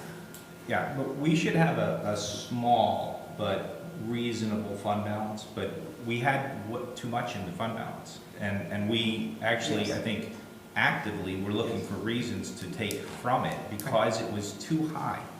And I cannot abide by taxing folks today for this year's budget to accommodate what might happen in next year's budget. So I vote for the first column, put all of the savings, 744, towards reducing taxes. But, Well, can I add go ahead, if you want to do like. yeah, no, I understand that, but that's the reason why we're kind of in this problem now, because we are now extrapolating stuff from the fund balance at this rate, and to what Sarah's saying is it's looking for it because we didn't run the budget as an operating, I'm not saying we didn't, but there were choices, and there were reasons, and they all made sense based on where we were at that point in time, right? So, yeah, we're gonna, if we don't look at it from a measured place, I mean, we can take what we can, but you don't want it to go too skinny, because next year, it's like feeding the monster. It's gonna look for more, it's gonna be looking for 3.6, you know? And we'll be having a similar discussion with all the same levers again, and, you know, maybe we'll arrive at a tax rate that keeps the fund balance at a nice level. My point is it was at a way too high level. It was at a high level, I will give you that, but one point to bring up on that. One, we don't want our fund balance to ever drop below about 5. Yeah. That's about $1.2 million. I would, from what I've read and talked with our treasurer, 10% is a reasonable number. Now, what I think what you might be articulating, and maybe I can translate a little bit, and maybe I'm wrong, is that it shouldn't be growing every year. It should be, when we find that, we should be at a place where we have a general fund balance. I don't want to use the word savings account because that's not correct. But we have a general fund balance that is stable in case we run into something we didn't expect. Like this year, our healthcare costs went up at a higher level. It gives us time to slow that tax growth, even it out over a period of time, and make it a little more consumable to our people. And so just, if we take all of this money out of the unassigned fund balance and we have less than we're taking out now left, then we would be left with a $2 million hole that we would have to tax. If everything remains the same, and I'm gonna go on record now, it will not all remain the same. It never does. But we took 1.5 million last year, so we would have We barely. only used 500, we allocated 1.5. So we came in $1 million better than we thought we were Under going this to. year. Right, $1 million better than we thought. For this year that we're currently in, or the year previous? The year ending 2022. Okay, thank you. Yeah, no, it's very confusing because of the fiscal year end. And I also just want to clarify, so our fund balance is 7.9 million. The unassigned portion is 4.8. Okay. Forgive me if I don't know the exact amount, but, so we have a fund balance and part of it is allocated to other items, and 4.4 is unassigned, where you can just use for whatever it is that you want. So it's really not just 4 point, you know, 4. So I see that number on Yeah. the last page 74. Right. So when it says that 2.1 million is allocated to the water fund, That's right. so is that sitting in a? We're just talking about general right now, just general It fund. just means that we can't use that money to do what we want. Right. in touch. Part of it is for debt, part of it is for snow, so there's some items that we put to the side and we're allocating it, we're reserving it for certain items. 4.4 is free and clear, you can use it for anything you'd like. So it's not just 4.4 that we have, we really have like to the tune of almost 8 million, but we're reserving it for certain items. And Sarah, the additional 3 point whatever million that's in allocated, is that indicative of cases where we have overestimated what we would need to cover an expense? I mean, how did it get there? That's just strictly to get you to the rates that you want to be at. We chose that. We chose. Yeah. So it was a placeholder place when they set the tentative budget. There was, here's how much money we needed to cover debt servicing, ban, which is things that are going to debt, healthcare, all the salaries, everything else, minus what we thought they estimated, I'm not using anyone at the time, would be a reasonable tax rate to start out with. I believe there was an expectation that was going to be negotiated down. And the difference between those, that tax rate was set at about 5.4%. And then the difference was $3.8 million. That's the general fund balance. That's about as straightforward as it is. Looking at it, there's no way, given the things that came out, borrowing and allocations or at least for the LDC, other things that are obligations we have, that we can cut that much out of our budget. It just is impossible. We're going to have to use general fund balance this year. The question I think in front of us is, how much of that do we feel comfortable with as a board, and how much do we want to say comes out of taxes this year? Otherwise, yes, we're going to have to grow. Our estimate, given what we have, is about $630,000 in the incremental tax base for next year. We have a bunch rolling over from here. It's about $2.something million for next year of what we can see. And what Plus, would there'll be a tax rate of, growth factor of another percentage point on top of that, or whatever that is for our general budget, add another million there. So we'll get into about 3 points. And if we have this same hole next year, because we spent this money that we don't have in our fund balance anymore, and let's say it's 2 million, that is a double-digit rate increase? What's the, I mean, I know you can't ever be sure, but It's hard to tell. It's also based on what your tax roll is going to be next year, what your new adjusted base proportion is. It's really difficult to Like say. Trustee Andrews, the big hit is the debt to the LDC. I know. Yeah, that was. That's where it really And- hit us. So Sarah, I have a question for you about the general fund balance. So there's the assigned and the unassigned. Yes. So the assigned, if that doesn't all get spent, does some of that then the following year get released to the unassigned? No. Or it always just sits proportionately to what you have? It's basically reserved, like legally Yeah, yeah. reserved for debt. So I we understand. can only use it for debt. Now, you can say, oh, let's use that 400,000 that's reserved for debt. Let's use it right now for debt. So you can deplete it That's what and I'm, use it for debt. so for debt why right now. wouldn't we then flipping, I mean, if it's, I think that maybe understanding that other assigned money, I mean, is it 100% allocated to stuff, or is there some room in there where if you can use it for debt, why couldn't you then put it towards It's something? 100% to be used for that I item. understand. Yeah. But do we right now have it 100% allocated to debt for this coming up here? No. It's just We- sits there, protected, in reserve, I get Right. that. So couldn't we then take? I'm just Because using everybody debt keeps as an on talking example, about but this unassigned amount of money. So we really have, I mean, if I only have the 2021 number in front of me, for the general fund was 7.9. So we have Yes. what in there for now, for 2022? The whole number.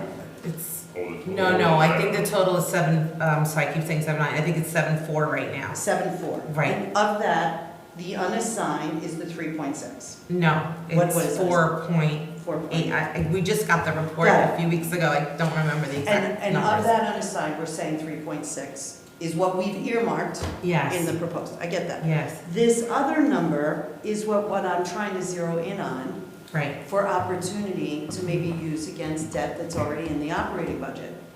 Because I think we're talking about a dismal number. Like, I'm trying to latch on to what, like Tom is saying. We're not used to that, to live in that space. Right. But there's gonna be a lot of changes into this Yes. next year. Mhm. And if we knew that we can tap into that other money for debt, which will be next year, because we have to pay again another year to the LDC, why couldn't we then maybe tap into that knowingly that we have it for debt? Well, I know we definitely have an amount, it's not $1 million, it's not $3 million, it might be $300,000. There's many different items. That's what I'm trying to Yeah, understand. so I can tell you I mean, I don't No, have no, it in no, front of no, me, no, but yeah, but- it's a small amount, Yeah, it's yeah. maybe 300,000. So that's what So, I'm yeah. asking. So of that number, then of that, We did not take any of that amount for this budget. I understand. Yeah. But that's where I'm trying to zero in. So of that, take out the 4.8 out of the 7.4, that number that's protected, Mhm. there's only a small amount that can go towards debt. Right, Yeah, that's what I was trying to say. yes, there's other allocations, yes. And that is, we can't touch. No, it's Is it reserved. debt or is it debt servicing? Is it capital or is Yes. it debt service? It's debt service, so you can use it to make a debt service payment. Okay. It's not that you So can my, use it for a capital really, I project. was trying to Yeah, it's very restricted. discover Yeah. if there was 3 million in that, 2 million Yeah, towards that. yeah, because then why unfortunately, wouldn't no. we use some of that? That's kind of Yeah, where I no, was I trying to- understand, yeah, But it also was an education as well, absolutely. to know where that is. You know, I don't know if I'm a little bit more on going back to managing the operating budget. Maybe it's a split in between, you know, from what one or two of the options are on the 2%, 2.5%, to a little bit more, but I don't want to go to, I feel as if this is the first year that we are taking a different approach in quite a while. Yeah. So I'd like to give it, I'd like to exercise that and see what that looks like. And if it means that, then I feel like we can get in front of the residents and say, this is what we did about the operating budget, and this is what we really need to run the village effectively, and this is the increase we need for that reason. But I think we haven't really, we paid attention to other things that were critically important in the budget, is my opinion. Like, there were, and now we're zeroing in on it in a different approach, and I think it's deserving to see how the departments do with the budgets that are being set forth at a lower tax increase, is my opinion. More the lower proposed. Got it. And then we have a contingency. So we got someone, so let's put it towards a number, because we have to kind of give some direction out of this. So we're not going to vote on this, we just need to get an agreement, because the resolution that decides this will be on Friday. We have a bit of dissension. We have a couple people leaning towards lower, a couple people leaning towards higher. I would say my number is somewhere between the 158 and 23. I don't think there's a real marginal difference between the two. I'll lean to the one on the right, just because I think it gives us a little more place, and then if we have to adjust, generally what I've seen is adjust in a one-time year, make that adjustment and right-size the ship from there. If we want to, we can make that right-size decision now. We can do that. We could crank up tax rates to about 10%. We could, if we wanted to, reduce the general fund balance contribution, and that would put us in a much more stable position. I'm going to put it out there as that is a decision we can make, but we have to make that. And I'm not going to dominate the conversation and put my position out there. I started it to set the framework. I want us to decide what we want to do. And I think if I summarize it, Sandra, you're into the 2 to 1.5 area. No, so I just stand for I'm clear more in the 2.5. I'm not, I think that it's cutting it too lean, anything under 2%. So, but I'm not at I'm not sitting at 3 and 4 right now. And also, I get the sense that not all budget things have been considered. So I think that is a part of the consideration too, knowing that there might be some other factors in whatever executive session discussion that we're going to have that will also have an impact to the budget. So that in itself might have some margin in there as well. Up or down, I don't know. Like we haven't, We have not talked about we have not talked about that. So I think that's why I'm saying cautionary. So you're at about the 2.23 would be a good summary. Yeah. Okay. Mr. Leo? I would say like 2%. I would agree with you, Sandra. Mr. Honors? Well, I'm at 0, and I'm at if I'm picking from these numbers, it's the 0.647. And I think that this table ends at 2.23, but it should go up to 5.4, which is where it's supposed to go. No, I love diversity. I want one thing to say thank you. I know I haven't seen, for someone who watched a lot of meetings from the other side, I know it can be a little painful, but seeing debate and understanding the decisions we're making, I think this is wonderful. So thank you. I know it's hard to voice your decision. It's putting a lot out there. I mean, instead on the other side, I did not understand what it takes to be able to take a position and truly have to defend it. So thank you, everyone. It seems like I'm actually at a 2.3. I'm going to proceed with the tentative. This can change to fill in the budget at 2.23%. Obviously, we can make that alteration at the last meeting if we have to, just as we are sitting with the majority at that place. You may voice your concerns with that. I think that it's crazy to take that much out of the fund balance. I think we're going to be in a really hot water next year. I can provide some additional insights into that in about 10 minutes. That will be able to help you feel a little better about some of that. Okay. Also, I don't think anything we do on that percent changes the number we'd have to get to next year in a significant way. At that point, we would have to be raising double-digit tax rates either way. And the difference with to defend Trustee Andres' point, doesn't allow for us to have something positive happen we don't see in our budget. Also, as we direct our employees to be very diligent with their spending, we might be able to beat this. We might have something that came in. We don't know what the sales tax numbers are going to be perfectly. We do a better job of recycling. Recycling is free. Free plug one last time. And we can continue to try to beat these. Okay. I think we've beat the proverbial headless horseman to death with that. From there, I did promise a moment on public comment. Thank you. With that, I'd ask for a motion to enter executive session to discuss ongoing negotiations and personnel performance and matters. So moved. Seconded. Any discussion? Do you plan on going from executive session into adjournment? That's what I was about to say. From the end of this, I was waiting for them. As part of that discussion, we will be covering no additional business tonight. Thank you for everyone. We'll go from executive session straight to adjournment with a quick notice of how we ended. If any actions that are taken, those will be available in the minutes. Any other discussion? All those in favor? Aye.